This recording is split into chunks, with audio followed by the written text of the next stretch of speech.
سلام خدمت همگی، من عرفان فرویی هستم با یه نقل و بررسی شرکت ساعتسازی دیگه خدمتتون هستم. قبل از هر چیز ممنون میشم که این ویدیو ما رو لایک بکنید و چنل ما رو سابسکرایب بکنید برای ویدیوهای بیشتر.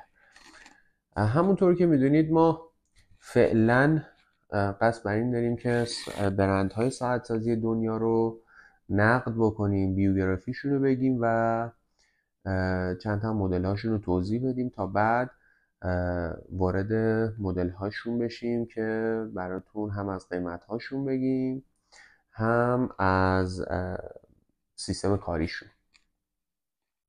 خب امروز میخوایم یکی از گرونترین ساعت های دنیا و پرطرفدارترین و حتی جوونترین ساعتساز دنیا رو بهتون نام ببریم. ریچارد میل. خب همونجور که میدونید ساعت های ریچارد میل به شدت گرونن، جوریه که مثلا ساعت های رولکس و اومگا و حتی مثلا واشنگتن کنستانتین و اینا قیمت پایشون از تقریبا مثلا 7 هزار دلار شروع میشه. این قیمت هاش از 200 هزار دلار استارت میخوره و یک برند افسانه‌ایه میتونیم بگیم، ولی خب جوون، خیلی جوونه، جوری که این برند تازه 23-4 سالش شده، یعنی یه جوون ولی پرقدرت. خب بریم ببینیم اصلا ریچارد میل اصلا مال کی هستش، کجا به وجود اومده این برند. خب برند ریچارد میل متعلق به خود همین آقای ریچارد میل هستش، یکی از جوانترین و اما انقلابی ترین برندهای ساعتسازی دنیاست. در سال 2001 این کارخونه‌اش رو در این آقای ریچارد میل تأسیس کردش. آقای ریچارد میل یک کارآفرین فرانسوی با سابقه طولانی در صنعت ساعت‌سازیه. برخلاف برندهای کلاسیک مثل رولکس و پاتک فیلی که بیش از یک قرن سابقه دارن و حتی اگه بخوایم با واشنگتن کنستانتین مقایسهش بکنیم، واشنگتن کنستانتین 270 سال سنشه، ریچارد میل 23 سال 24 سال سنشه در صنعت ساعتسازی. خب ولی خب ریچارد میل کاری کرده که هیچ کدوم از این برندها توی 23-4 سال اول زندگیشون نتونستن انجام بدن. اصلا عجیب غریب خودشو ترکوندش. شعار اصلی برند ریچارد میل میگه که یک ماشین مسابقه ای رو روی مچ دست شما آوردیم.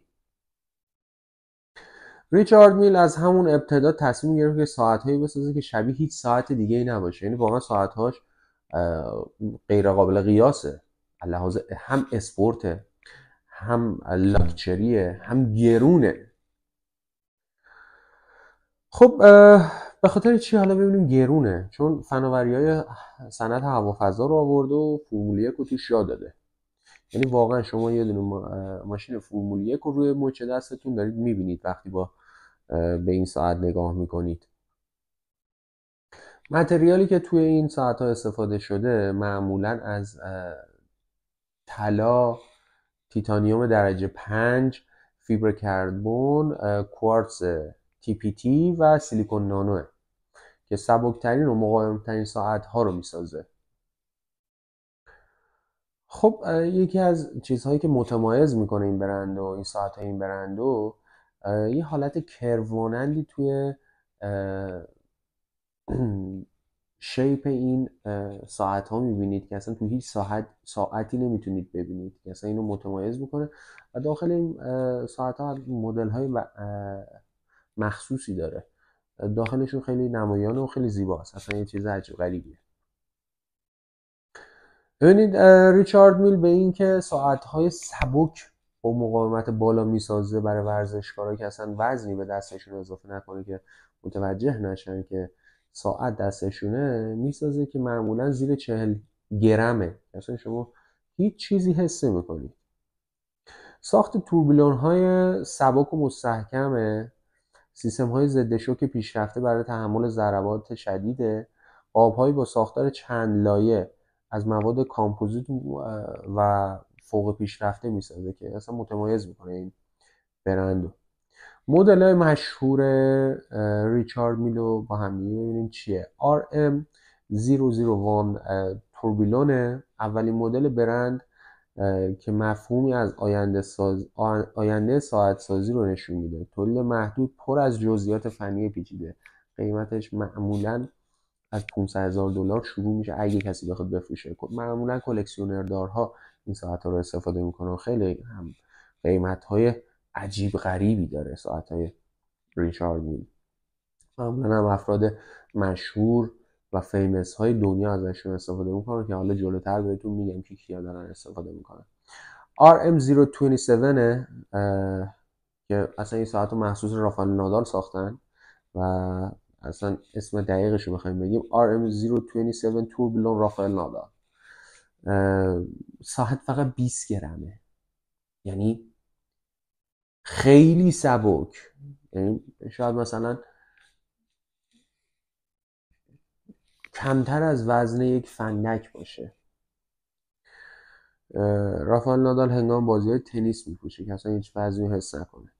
RM1103 فلایبک کورنوگراف مدل بعدی، یکی از محبوب‌ترین مدل‌ها با طراحی پیچیده، کورنوگراف و الهام گرفته از طراحی موتورهای مسابقه‌ایه. RM056 سفیره، ساعتی با قاب کاملا شفاف از یاقوت کبود. یاقوت کبود رو جلا دادن و خیلی هم زیباست. ساختش بیشتر از 1000 ساعت زمان میبره. نمونه ای از هنر فناوریه. خیلی گرونه این ساعت ها. RM88 اسمیلیه، ساعتی هنری و خاص با المان های فانتزی، اما همچنان در بالاترین سطح مهندسی. خب شخصیت هایی که از این برند دارن استفاده میکنن خیلی خیلی خیلی زیادن، ولی تمامشون از ثروتمندان و افراد معروف دنیا. یکی از فنای این برند جکی چانه که تقریبا فکر میکنم نزدیک 10-12 تا ساعت از ریچارد میل داره. حالا دقیقش الان یادم نیستش، ولی 10-12 تا ساعت داره از ریچارد میل که هر کدومشون بالای $1,000,000. یعنی یکی از مدل هایی که داره و مخصوص برای خودش طراحی شده اون ساعتیه که داخلش اژدها هستش. همتون هم فکر کنم دیدید. اون مدل که قیمتش $5,000,000. رافائل نادال که یک مدل انحصاری هستش برای این شرکت. فیلیپ ماسا راننده فرمول 1، فرناندو آلونسو، فرانک میولر، جیزی، درک، پست مالون، تراویس اسکات که اینا خواننده های بزرگی هستن و بسیار از ثروتمندان و کلکسیونرهای دنیا که پسر آقای آنبانی هم یکی از فنای این برنده. خب اصلا قیمت های نجومی داره این ساعت ها. از $200,000 بیسش استارت میخوره، یعنی قیمت شدید بالا. خب امیدوارم که هممون بتونیم از این ساعت ها استفاده بکنیم و لذت ببریم. همونجور که میدونید من عرفان فرویی هستم. ممنون میشم که این ویدیو رو لایک بکنید، تا اینجای راه اومدید سابسکرایب رو بزنید و اون زنگوله هم فعال کنید. ممنون از نگاه زیباتون.